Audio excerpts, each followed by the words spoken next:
of it is a change in the understanding of sort of how we morally evaluate things. It used to be that a lot of times we did things because promising depends on some version of seeing it as a duty or an obligation. If I made a promise, then part of my integrity is to keep it. So it's either sort of duty or virtue in ethics language.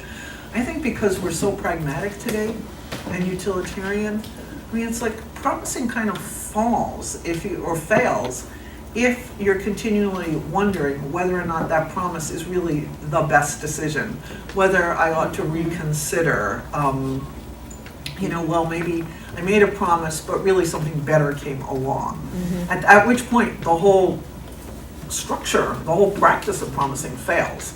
So I think we're actually up against a very major cultural challenge in terms of a total shift in how we do moral reasoning, which is much more oriented toward pragmatic calculation. So what we might call some version of individual expressivism, sort of what's good for me and what's the bottom line.